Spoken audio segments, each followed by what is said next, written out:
Yeah mga boss, bagong video na naman tayo. Ngayong araw ay September 28. So officially 2 months na tayo simula nung sinimulan natin tong ating mini crayfish farming. Ayan, video tayo. Ang gagawin natin ngayon ay itong craylings natin ay 19 days old na ngayon. Ayan, kita nyo medyo malalaki na sila. Yan, lilipat na natin sila doon sa ating grow out tank, which is yung ating ref tub na nandito sa gilid. Yan. Makikita nyo marami ulit water lettuce kasi nakahingi na naman tayo sa kakilala. Ang dami niyang binigay. Kasi ang ginawa kong pag jump start, pag cycle nung ating ref tub ay katulad nung ginawa ko dito. May iba lang konti kasi yun, may sealant na tinapal natin yung mga butas. So, kinure ko muna siya ng 2 to 3 days. Tapos, tapon lahat ng tubig. Tapos, pinanong ko ulit. Nga, lilagyan ko na ng itong mga aquatic plants, dahon ng talisay. Tapos, sinycle ko na. Nasa 7 days na siya ngayon, nakacycle. So, sakto lang, lilipat na rin natin tong ating mga craylings. Sakto sa ngayong 2 months na tayong dito sa ating crayfish farming. So ayan, tapos may isa pa akong nakita. May nakita akong balat dito. May nagmolt na naman. Merong claw dyan, kinakain niya yata. Ayan, may claw. Balat ng claw. Ayan, yun. Balat ng claw. Hindi ko pa makita kung sino nagmolt. Pero, hindi mo na yun ang ating highlight ngayon. Ang gagawin muna natin ay maglilipat nito. So, sabay na rin natin yung kung sisipagin ng onti, kung kakayanin, bibilangan natin kung ilan sila lahat. Yan. So, ngayon September 28, 19 days. Tama ba? 19 days na sila. Yan. Ito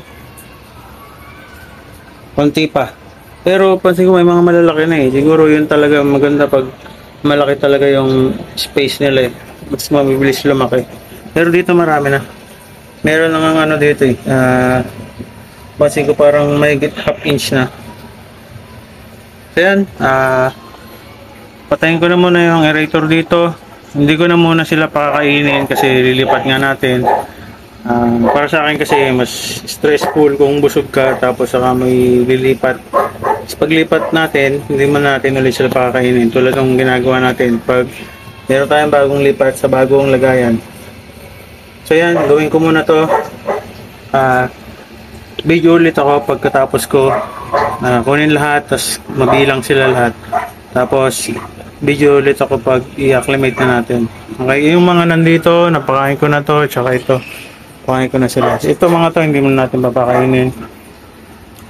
Tapos, yung paglilipatan natin dito ay videoan ko rin.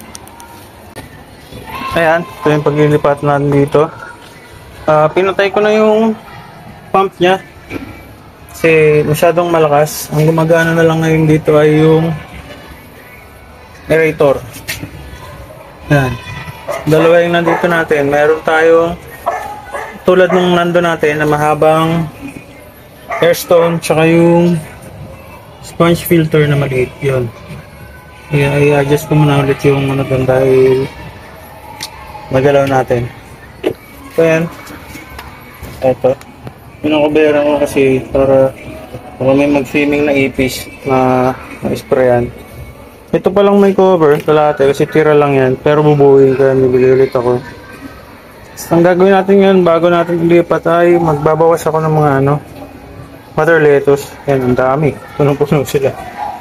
So, sobrang dami na. Nilipat ko yung iba doon. Pero babawasan natin ngayon. Kung baga ginamit lang natin sila pang jump start pag cycle ng ating ref tub. So, hindi ko mabibidyohan lahat kasi mag-isa lang ako. Medyo mahirap. Siguro putulin ko na lang yung mga nagagawa natin. So, tara. Yan mga boss, simulan na natin. Medyo inilaw ko sa dito palabas para medyo madali-dali. Yan, medyo nagalaw yung tubig. So, isimutin naman natin. So, maglalagay muna tayo ng konting tubig dito. Ito yung pinaka-lalagyan nila. Yung tubig nila ay galing pa rin sa kanilang tank. Hindi sila manibago agad. So, kung tagal-tagal to, hindi ko na mabibidyoan lahat. Siguro, video na lang ako pag nakuha ko na sila lahat, nalagay ko na dito at sana mabilang ko ng maayos. Tara. Yeah, mahaba-haba pa to mga boss. Nakaka-apat pa lang tayo. First time ko itong ginagawa mga boss ha. So, pasensya nyo na kung mali yung proseso ko. Comment na lang kayo kung paano yung tamang proseso kasi first time ko lang talaga. Newbie lang ako. Ayan, so gagamit na tayo ng net. Ayan, maliit na net. Saka ito, para pang scoop. Para mabilang pa rin natin kahit paano. Ayan, 24 pa lang tayo. Palit na ako medyo malaking net. Mahirap-hirap na maliit. Ayan. Tuloy lang ulit natin. Diyan na sila lahat, wala nang height. So, lambat-lambat na lang tayo. Ayan, ang dami nila. Ilan hula nyo? Comment nyo dyan. Kasi kami ni Mrs. naghulaan eh. Kung sinong makatama o pinakamalapit sa hula, may libre si Jollibee.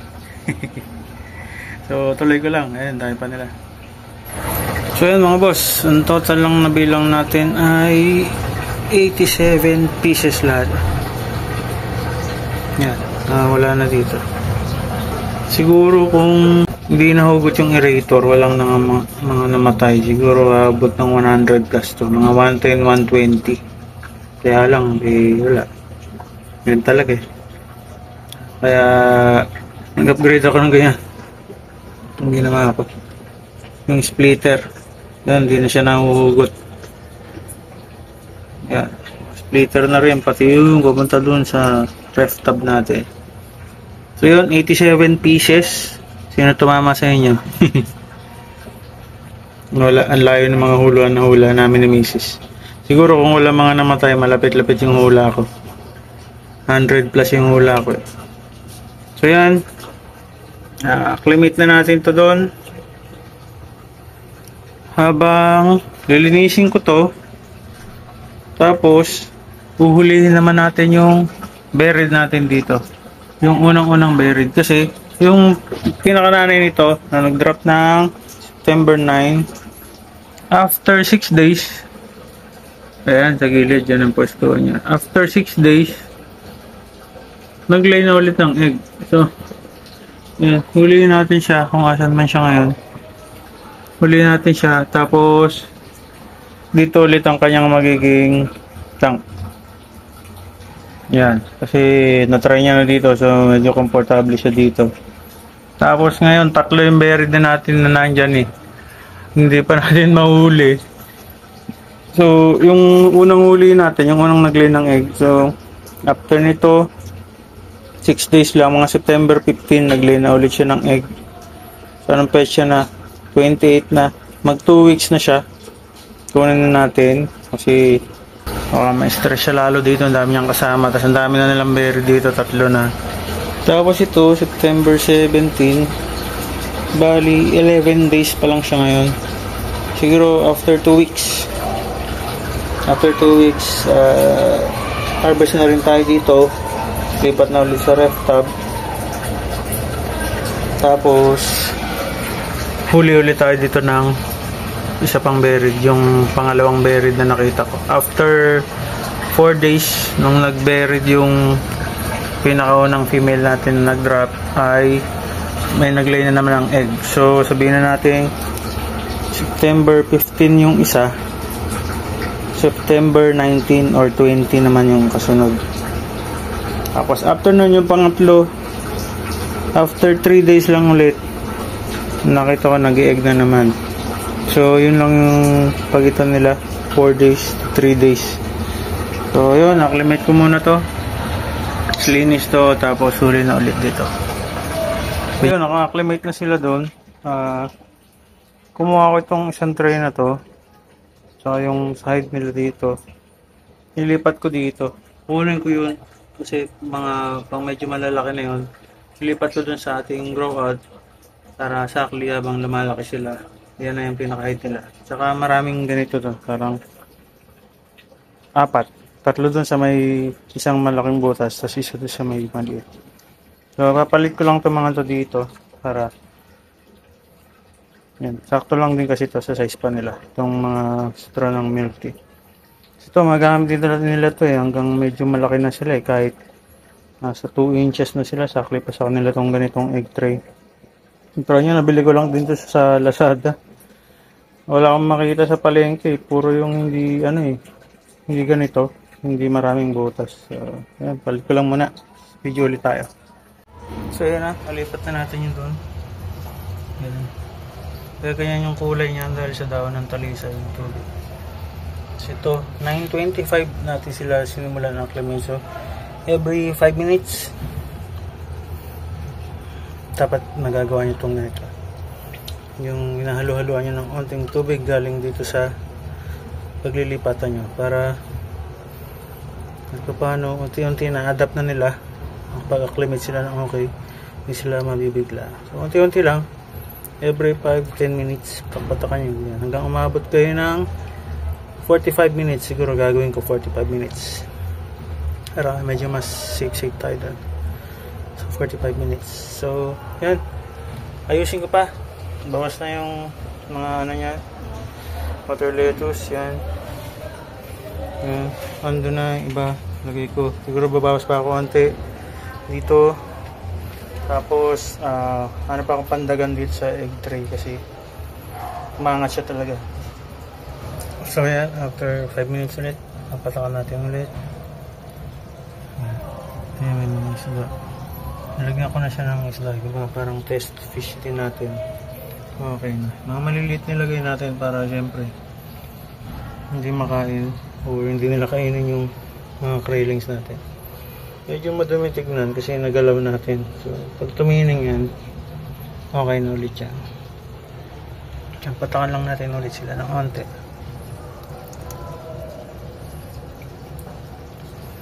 Tuwan siya dito. Yan. Every 5 to 10 minutes, patak-patakan onti-onti. So yan mga boss, nalinis na natin to. Bali yung gagawin kong discard ay kuha ko ng tubig dito, mga 40 to 50%. Tsaka ako siya lalagyan ng stock water natin para kahit paano hindi masyadong mabigla yung female natin na berry. Ayan, nakita ko na siya. Palatandaan ko yung parang sugat niya sa siko. Ayan, sa kaliwa. Ayan.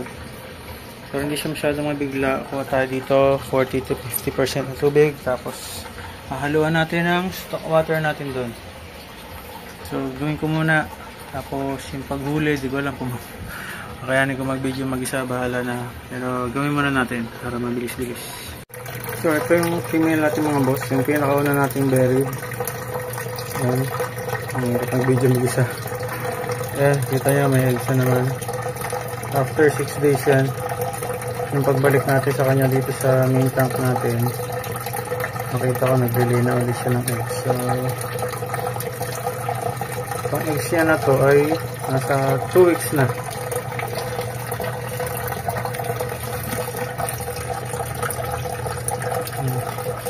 Nasa 2 weeks na yung eggs niya na yan. So hindi na natin mabalik pa rin kasi kita naman siguro doon na lang sa ano. Oh, kumahulog. Ang takot dito na po. Ayan. So yan, medyo brown na kasi 2 weeks na yan. Ayan. So baka pumitik pa, lipat ko na muna siya sa baba, acclimate ko muna. Okay. So yan mga boss, acclimate lang muna natin siya ulit dito. 30 minutes, pwede na yan. Okay na to. May hide na siya. May mga plants. May nahulihan ko siya ng 3 maliit na, ayun, hindi ko alam kung anak ng mollis yan o gapis, pero mukhang yung sa mollis pa yan. Yan, acclimate mo na siya yan mga 30 minutes. Tapos pakawalan na muna natin yung mga railings natin kasi inabot na ng 1 oras sa dami ng ginagawa. Okay. So ayun na, 1 oras mahigit na sila acclimate dyan. Tapos napatapatakan din natin sila ng tubig na manggagaling sa paglilipatan nila, drip method kung tawagin. So lipat na natin. Hindi natin isasama itong mga snail pala kasi ang dami ng snails dyan. Nalagay ko ito doon sa female, yung bagong berry ulit. Tsaka ito pa. Kunin ko lang ibang plant. So yan, pakawala na muna natin sila. Yan, 87 pieces. So hindi natin expect na lahat yan ay ilalaki. Siyempre may mortality pa rin, may bulihan at kung ano-ano pa factors. Mabuhay man kahit mga 50 pieces siguro, 50 to 70 pieces, okay na. So ayan, pakawalan natin. Ayan o, tignan mo. After a month, mag-sizing tayo kasi tignan nyo, meron talagang iwan yung sukat din o. Kita nyo. Diba? So ayan na. Yan, kinuha ko tong net. Hindi nga pala natin pwedeng isama yung tubig na galing doon sa pinanggalingan nila kasi walang ano yun, water change. So malamang medyo may mataas ang ammonia or meron kasi diba, ano lang nandun yung side filter lang madumi yan, hindi tayo nakapag water change doon. So hindi natin sasama yung tubig. Yan, sila lang. Yan sila.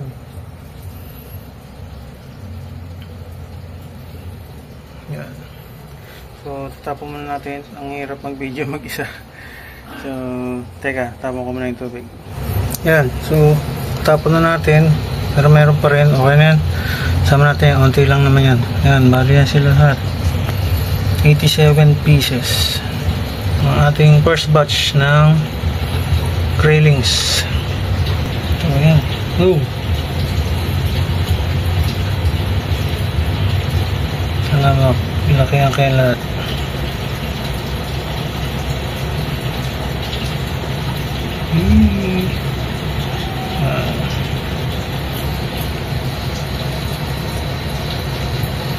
Kalat natin para yan. Yan, kanya-kanya ng tago. Meron pa. Shade type pa siya. May pang bumaba. Yan. Ba, ayaw talaga bumaba. Yun. Ay, may isa pa rin.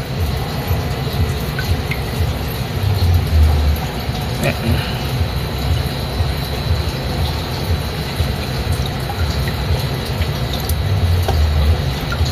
Yan. Okay na. Sana. So yan, ang ating first ever batch ng mga graylings, 87 pieces. Yan, tingnan mo kung madumi yung tub natin, pero tignan nyo yung tubig, clear na clear, diba? So yan na, malaki-laki na to ref tub. Sana mabilis-bilis silang lumaki. Next week siguro yung isang batch naman sasama na natin siguro dito kasi malaki naman to tsaka napansin ko hindi naman ganun kalayo yung mga size nila. Sa kabilang batch meron nga halos magkakasize na kasi siguro kasi mas maluwag yung tank nila kaya ganun. So yan, dyan na sila. Ayan, may aeration yung mahabang airstone natin, tsaka may sponge filter kahit pa paano. Maliit lang pero kahit pa paano pwede na. So yan, 87 pieces. Tuloy ko na yung ginagawa ko doon sa female acclimation natin. So yun na mga boss, 30 minutes na to acclimate natin sa ating female berry ulit. Pansin ko lang, ang nasilip yung ilalim niya, parang mas onti yung eggs niya. Hindi ko alam, siguro dahil medyo late na natin siya na lipat or hindi ko alam, hindi natin alam ang dahilan, pero pakawalan na natin siya kasi 30 minutes na higit na.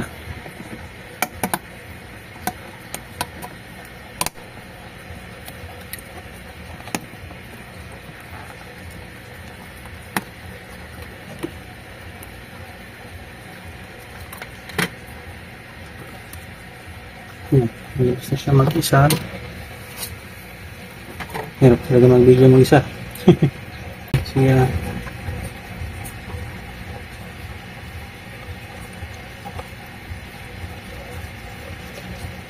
Yan. Kaya na natin yung tubig kasi tubig naman yan sa taas. Yan.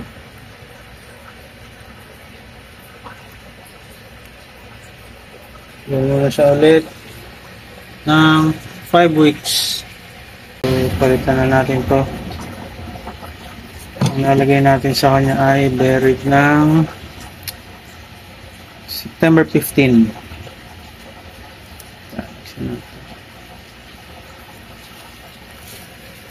Yan. So, yun lang muna video natin mga boss. Medyo mahaba-haba yun dahil binili lang po natin yung mga railings. Tagal-tagal din. So, tapos lilipat natin itong buried natin ulit. So, mayroon pa tayong dalawang buried dito. Hindi ko pa mailipat kasi dito pa to release natin. Pag napakawalan na ulit natin ito sa may ref tab, saka natin uli yung isa. Yung pangalawang yung sumunod na nag-bury sa kanya after 4 days. So, ito pag nag 2 weeks kunin na natin. So bagong experiment ulit, 2 weeks huli na natin ulit sila, papakawalan na natin dun sa ating grow out na ref top. Sama na natin kasi hindi naman masyado nalalayo yung sizes nila. Kung mapapasin nyo dyan, ayan, hindi nalalayo. Siguro nga malaking factor yung malaki yung pinaglalagyan. Mas nakakatakas sila sa mga nagbubuli, mas nakakakain sila ng mga ayos. So yun lang mga boss. Next video ulit natin ay yung pagpapakawala na siguro nitong mga to sa ating grow out tank sa ref tag. Yun lang. Maraming salamat sa inyo mga boss. Ito yung isang buried natin yata. Yan. Tsaka yung isa, yung pinakamaliit. So, salamat mga boss sa mga nanonood pa rin dyan. Next video ulit tayo. Papapakawala ulit ng ating mga krillin sa ating grow out tank.